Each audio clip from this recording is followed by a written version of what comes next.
Penerapan motor listrik sederhana pada blender.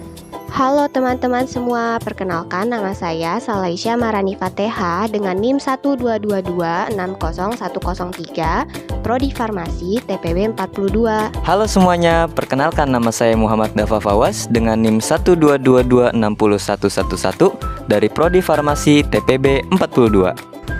Halo semuanya, perkenalkan nama saya Pinasti Prastioningrum dengan NIM 122260117 dari Prodi Farmasi TPB 42. Halo semua, perkenalkan saya Sinta Oktarina Ananda Putri dengan NIM 122260123 dari Prodi Farmasi TPB 42. Halo semua, perkenalkan saya Lia Ngelani Brutarikan dengan NIM 122260141 dari Prodi Farmasi TPB 42. Motor listrik sederhana. Motor listrik adalah salah satu alat elektromagnetik yang merupakan penggerak komponen yang memiliki sifat ekuator, berfungsi untuk merubah energi listrik menjadi energi mekanik. Peralatan rumah tangga yang di dalamnya terdapat motor listrik, contohnya kipas angin, mesin cuci, dan blender. Pada percobaan kali ini, kita akan membuat blender sederhana yang beroperasi menggunakan tegangan arus listrik searah atau DC yang menggunakan prinsip gaya Lorentz.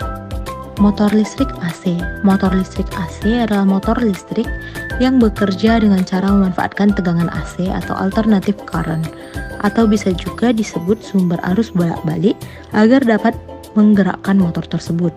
Biasanya motor ini memiliki ukuran yang lebih besar.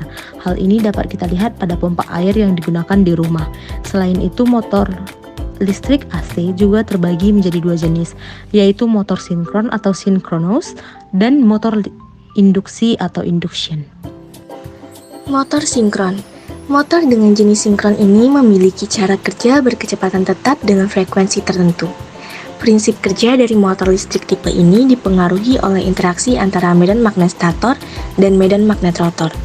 Stator merupakan bagian yang diam, sedangkan rotor adalah bagian yang bergerak. Magnet ini akan disinkronkan pada medan magnet berputar. Motor ini memiliki kelebihan, yaitu arus eksitasinya dapat diatur dengan mudah, memiliki kecepatan yang konstan, hanya butuh kecepatan di bawah 500 rpm untuk operasi sistemnya, dan dari segi harga juga lebih murah dibandingkan motor induksi. Motor induksi. Cara kerja motor listrik ini dikenal dengan mesin asinkron yang cukup unik. Unik karena mesin ini tidak beroperasi dengan kecepatan yang sinkron, sehingga disebut asinkron. Motor induksi memanfaatkan gaya Lorentz sehingga menimbulkan arus yang mengalir di stator dan rotor, atau bisa juga dibilang memanfaatkan gaya elektromagnetik. Mesin ini terdiri dari dua tipe, yakni satu fase dan tiga fase. Tipe satu fase memiliki ukuran yang lebih kecil dibandingkan tiga fase sehingga banyak orang yang memilih tiga fase. Motor induksi satu fase ini memanfaatkan arus bolak-balik satu fase, sedangkan yang tiga fase menggunakan arus bolak-balik tiga fase sebagai sumber penggeraknya. Motor listrik ini memiliki kelebihan pada konstruksinya yang sederhana, sehingga menciptakan putaran yang konstan. Motor listrik DC. Motor arus DC atau motor arus searah yang menggunakan arus direct unidirectional. Motor arus DC digunakan khusus pada penggunaan penyalaan torque tinggi atau dengan percepatan yang tetap dengan kecepatan luas. Penerapan motor listrik yang akan kami bawakan kali ini yaitu pada blender. Blender merupakan salah satu alat rumah tangga listrik yang digunakan untuk menghancurkan atau menghaluskan bahan makanan.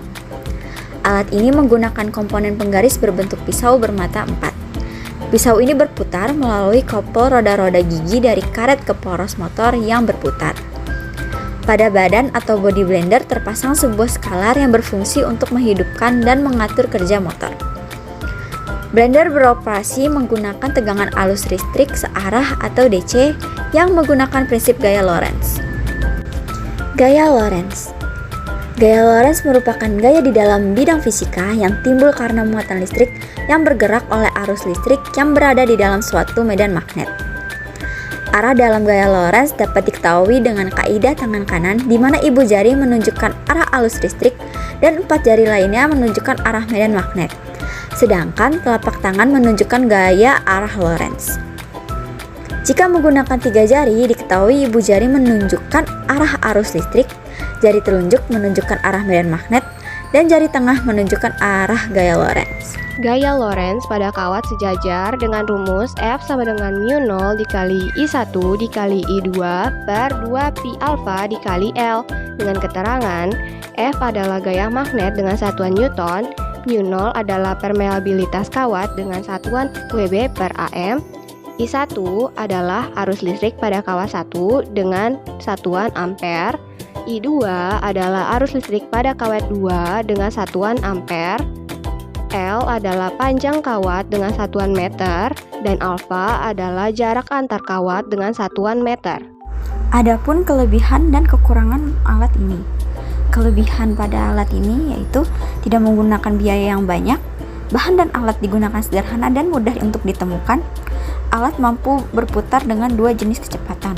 Sedangkan kekurangan alat ini yaitu tidak mampunya menampung banyak beban, dan alat ini belum mempunyai tombol otomatis. Alat dan bahan yang digunakan kali ini Alat dan bahan yang digunakan kali ini adalah dinamo Tamiya, kabel USB, isi pena bekas, lilin, toples bekas, tutup botol bekas, kaleng bekas, baterai A2, lem, gunting, cutter, dan terakhir ialah korek api. Pada penerapan kali ini kita menggunakan dinamo dari mobil Tamiya. Lalu tancapkan isian pena bekas kepada dinamo. Lalu kaleng bekas dipotong hingga membentuk lembaran dan dibagi menjadi 3 bagian.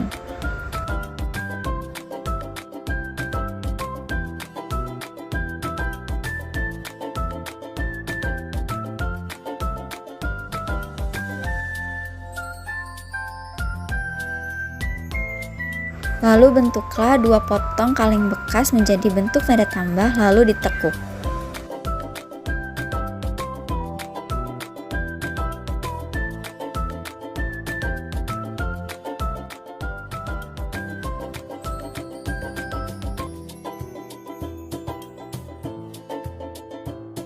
Berilah lubang di tengah tutup toples. Dinamo dan isi pena yang sudah dirakit tadi dimasukkan ke tengah tutup botol hingga terlihat seperti pada video. Lalu rakitan tadi dimasukkan ke tengah tutup toples, lalu tempelkan rakitan kaleng bekas tadi. Untuk kabel USB dikupas hingga tembaga di dalamnya terlihat. Lalu salah satu ujungnya lilitkan kepada dinamo seperti pada video.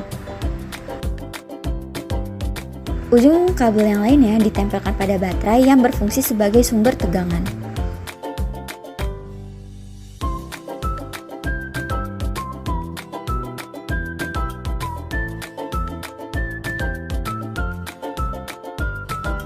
Saat kita menggunakan satu baterai, daya putar dinamo tidak secepat saat kita memakai 2 buah baterai. Assalamualaikum warahmatullahi wabarakatuh. Perkenalkan, nama saya Muhammad Dafa Fawas dari kelompok 4 RBL Fisika. Di sini saya akan menjelaskan prinsip kerja dari dinamo. Karena untuk memahami bagaimana gaya Lorentz itu bekerja pada dinamo, tentu kita harus memahami bagaimana dinamo itu bekerja. Ya kan? Nah, maka dari itu tonton terus videonya. Jadi, dinamo itu kan bekerja karena adanya medan magnet yang dihasilkan oleh arus listrik. Nah, maka dari itu kita harus memahami cara kerja dari medan magnet dan bagaimana caranya arus listrik itu bisa menghasilkan medan magnet. Nah, kalian udah pasti tahu kan kalau magnet itu bentuknya macam-macam. Ada yang batang, ada yang silinder, ada yang gepeng kayak gini. Ini gambarnya kalau kurang bagus mohon maaf ya, yang penting kan kalian paham gitu loh. Mudah-mudahan paham. Terus magnet juga punya 2 kutub, yaitu kutub utara dan kutub selatan. Kalau misalkan magnet itu ketemu kutub yang sejenis kayak utara ketemu sama utara, nah dia bakal menghasilkan gaya tolak menolak. Jadi kalaupun dideketin, dia bakal mental lagi nih, nggak mau deket.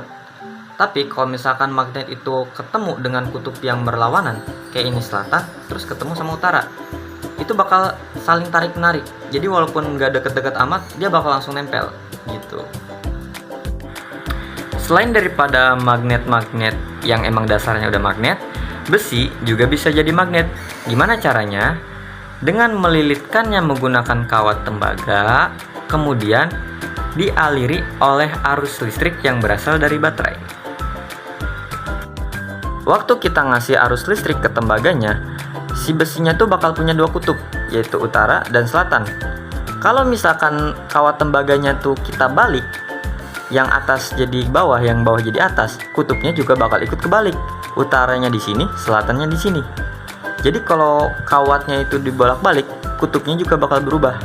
Jadi nggak sama, gitu. Sekarang bayangin, besinya itu kita bolongin, terus kita masukin ke batang besi silinder, yang bertujuan agar si besi utama kita ini yang dililitin sama kawat tembaga itu bisa muter. Nah, waktu kita alirin arus listrik si kawat tembaga ini kan ada utara, selatan, selatan. Karena berlawanan, otomatis akan ada gaya tolak menolak. Akhirnya besi itu bakal muter. Yang utara muter ke sini, yang selatan muter ke sini. Terus si kawat tembaga juga bakal ngelilit kayak gini kan. Nah, abis itu kita benerin lagi kawat tembaganya biar jadi kayak gini. Kita lurusin lagi lah biar nggak ngelilit. Nah, otomatis si besi itu kan bakal ada gaya tolak menolak lagi kan, karena kutubnya tuh sejenis lagi. Dia bakal muter lagi ke sini, yang selatan bakal muter lagi ke sini. Kita ulangi proses itu terus menerus, yang bertujuan agar si besi ini tetap muter-muter gitu. Oke, sekarang kita balik lagi ke komponen yang ada dalam dinamo. Jadi kalau dinamo itu kita bongkar, nah komponennya itu bakal kayak gini. Kalau ini apaan? Ini watermark, jadi biarin aja udah. Oke, balik lagi. Nah, kalau gambar sebelumnya itu kan magnetnya batangan tuh ya, yang kanan sama kiri. Kalau pada dinamo itu magnetnya diganti, bentukannya tuh dimodifikasi jadi setengah lingkaran. Yang ini selatan, yang ini utara. Terus yang batang di tengah itu yang panjang yang bisa muter-muter, yang colokin besi itu loh, itu diganti dengan alat yang namanya angker dinamo. Dan dia bakal jadi magnet dengan bentuk kayak gini, magnet gepeng gini loh, atas bawah. Jadi bukan kiri kanan tapi atas bawah magnetnya. Jadi sini utara, nah sisi sebaliknya selatan.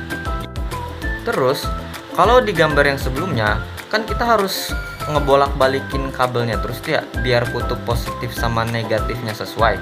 Nah itu kan ribet tuh, kalau setiap muter bolak-balik lagi, muter bolak-balik lagi, ribet kan. Makanya kita menggunakan alat yang namanya komutator. Nah yang setengah lingkaran itu loh, nah ini namanya komutator. Terus si komutator itu ditempelin dengan sikat. Ini bukan sikat yang buat nyikat baju ya, enggak, bukan, beda. Jadi sikat tuh nempel sama komutator. Jadi pas si komutatornya muter, ini ngegesek sama si batangnya, makanya disebutnya sikat gitu. Nah terus ini tuh namanya kabel tembaga, kawat tembaganya. Nah, seperti biasa, kutubnya tuh ada dua, yaitu kutub utara dan kutub selatan yang nyambung ke sumber arusnya. Ketika saklar dinyalakan, atau dengan kata lain, si kawat tembaga itu kita berikan arus listrik ya. Nah, arus itu bakal mengalirkan dari sini ke sikat komutator, lalu ke angker dinamo, habis itu ke komutator lagi, ke sikat, dan balik lagi ke kawat tembaga yang ini. Nah, si angker dinamo dan komutator itu kan bakal muter tuh ya. Terus, gimana sih caranya biar muternya itu tambah kencang? Salah satu caranya ialah dengan menambahkan jumlah lilitan. Atau bisa dibilang kalau pada dinamo itu dengan menambahkan angker dinamonya ya. Jadi angker dinamonya itu nyakin banyak, kita tambahin. Ini kan cuma ada kayak apa nih, sejalur gitu ya, sepasang juga, kita tambahin lagi, terus ditebelin gitu. Jadi ini kan cuma selapis, ntar bisa jadi 2 lapis terus ya. Nah nyakin banyak. Jadi kalau dinamo itu dibongkar itu kan banyak tuh kawat tembaganya. Nah itu tujuannya, jadi biar muternya tambah kencang. Atau dengan cara lain ialah menambahkan jumlah arus yang diberikan. Jadi dalam percobaan kita, kelompok kami yaitu kelompok 4, kan kita pakai baterai nih. Baterainya segini. Set. Nah, ini kan satu doang nih. Ini muternya udah kenceng nih, udah sedang lah muternya. Kita tambahin satu lagi. Nah, itu muternya bakal lebih kencang. Kalau misalkan kita tambahin satu lagi, itu bakar dinamonya, nggak kuat. Jadi 2 aja cukup gitu. Kalau misalkan kelebihan kapasitas ya bakal kebakar karena tambah panas gitu loh. Ya cobain aja sendiri. Nah hal ini sesuai dengan rumus dari gaya Lorentz, yaitu F gaya putarnya mu 0 itu ketentuan dikali I1 dan I2, yaitu sebelah sini nih ya, I1, I2 itu arusnya ya. Kalau baterainya yakin banyak berarti arusnya kan yakin banyak juga. Nah, terus dikali N. N itu jumlah lilitan. Nah, kayak tadi maksudnya N itu si angker dinamonya yakin banyak, jumlah lilitan juga yakin banyak, yakin tebal gitu ya. Nah, itu bakal tambah kenceng muternya karena gaya Lorentz-nya bakal yakin gede gitu. Paham kan? Oke, sekian dari saya. Apabila ada kekurangan saya mohon maaf. Terima kasih sudah menonton dan wassalamualaikum warahmatullahi wabarakatuh. Fisika itu mudah dan menyenangkan, bukan? Bukan. Bye bye. Sampai jumpa di video berikutnya.